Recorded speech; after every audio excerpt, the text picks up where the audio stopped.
Heyo, Zion here. Today I'll be talking about some new designs for my Fakemon region.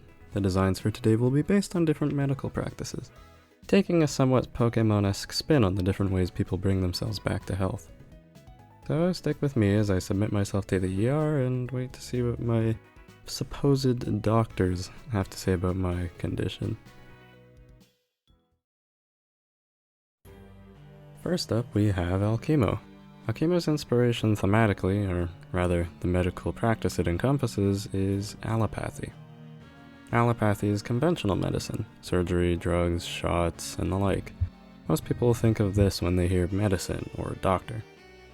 Unlike its thematic inspiration though, I thought it'd be a fun twist if Alchemo's design was based on plague doctors. Now, most people associate this look with toxins, poisons, and noxious gases and smells. However, real plague doctors couldn't be more different. Plague doctors were rather crude in their approach to curing their patients' ailments, resorting to amputation, surgery, odd tonics, wait a minute. So yeah, I guess in finding inspiration for a non-standard doctor, I simply found the predecessor to modern-day allopathy, like the caveman to our modern-day human. Alchemo's design was originally much less bird-like though, resembling more like a full-on plague doctor rather than a crow. So its first redesign is where I pulled in the more beak-like bird look. Anyways, in my most recent take, I opted to keep the posing and general look of the first redesign, adjusting its posing and proportions on that cloak. My goodness, it looked weird.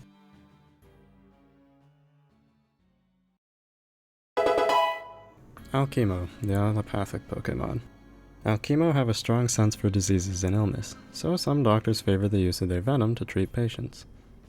Its venom can be dangerous to those with weak immune systems, rendering them worse off than before. Alchemo despises Psycaro and their barbaric ways. Next, as mentioned in Alchemo's Dex entry, is Psycaro, whose medical practice is a holistic one. Holistic medicine focuses on finding the root cause to illness rather than to treat symptoms like in allopathy, which to some might sound superior or whatever, but in truth it depends on which one the patient needs, and in the end, one often leads to the other. Anyways, Psycaro, like Alchemo, is meant to be a subversion of expectation when the idea of holistic comes to mind. I think most people imagine a person sitting in a yoga pose with crystals and meditation and stuff, but no. Shockingly to some, holistic doctors are just that, doctors. They just focus less on prescriptions and more, oh, where does it hurt? So Psycaro's design reflects that, and kind of has even since its first rendition, with the iconic mirror on its head that doctors are often depicted wearing. Its first redesign aimed to give it more depth and perspective, but I couldn't help but feel it was missing something, so in my latest take I just adjusted its stance and proportions, and discovered what was wrong. It had too much negative space, nothing separating its neck and the entirety of its cloak thing. You know, now I think about it, I haven't decided if that's like fur or like scraggy and scrafty and that's just like skin. Ugh. Psycaro, the holistic Pokemon. Some doctors call on the aid of Psycaro and their superb sense for ailments and injuries. It consoles patients who are sick and in pain and guides them to a path of recovery with shocking effectiveness. Psycaro despises Alchemo and their barbaric ways. Alright, now on to practices people tend to find dubious at times. Firstly is Capystor, a capybara pastor. Now, yes, believe it or not, prayer is often actually used in therapy for patients in holistic and even allopathic care, and it has been proven to help increase mood and even at times help lessen some conditions. It's honestly surprising what belief can do. Anyways, Capystor's design is based on a somewhat contentious trope: priests, notably Catholic ones. Anyways, I'll admit Capystor was originally made as a joke. I had been hanging out with some friends at a somewhat unreasonable hour, and one of them had somehow gotten their hands on a capybara poster, and in my fatigued stupor, I mistakenly referred to it as a capster, to which they again jokingly said that I should make a religious capybara Fakemon design, to which I did, and okay, now, I know. This one's a bit on the nose, but Game Freak tends to shy from outright mentioning or depicting real-world religions.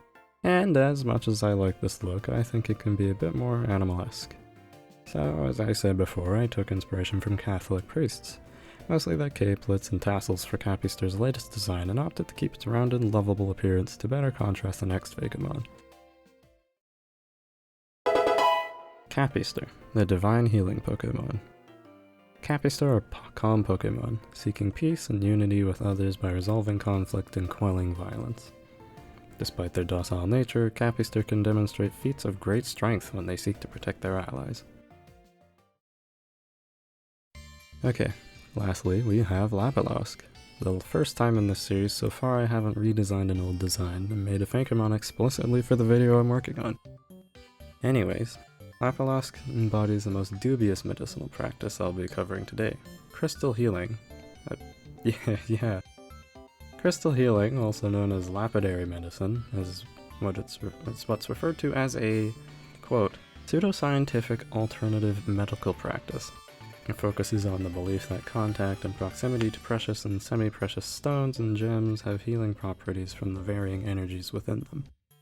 While not scientifically proven, some people have reported differences in their lives when employing the practice and have shown some hints to evidence that this is a valid practice, but that doesn't stop most people from seeing this as a less than lucrative method to cure an illness.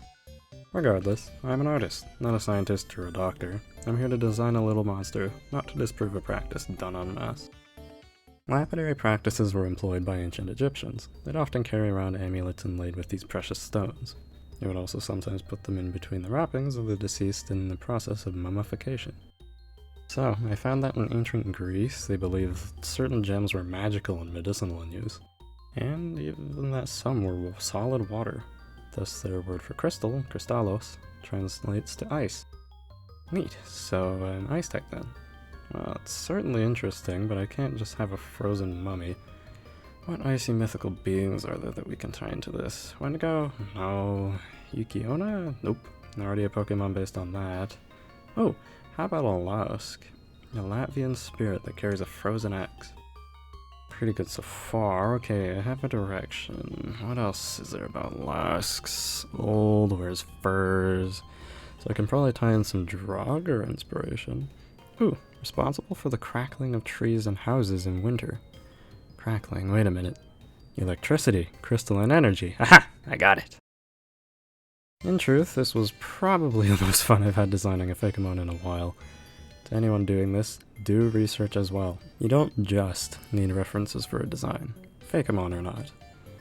Oh, and speaking of reference, have you ever had one of those rock candy sticks? Yeah, I thought I'd give it something like that instead of an axe. Lapilausk, the lapidary Pokemon. Lapilausk are imbued with an ancient power that generates energy from the crystalline ice on its body that never melts. In cold weather, a Lapilausk ice crackles with renewing energy, keeping its slowly deteriorating form intact. Alright, and that should do it for today's video. Oh, and it turns out I'm not sick, I just have onset brain rot. Not bad yet, but the doctors recommend I stop scrolling for a while. Anyways, I hope you enjoyed this video. Let me know which of these designs you'd want to use in your team, or do you think some of these could use some work? Okay, stay blessed and see you next time. Woo!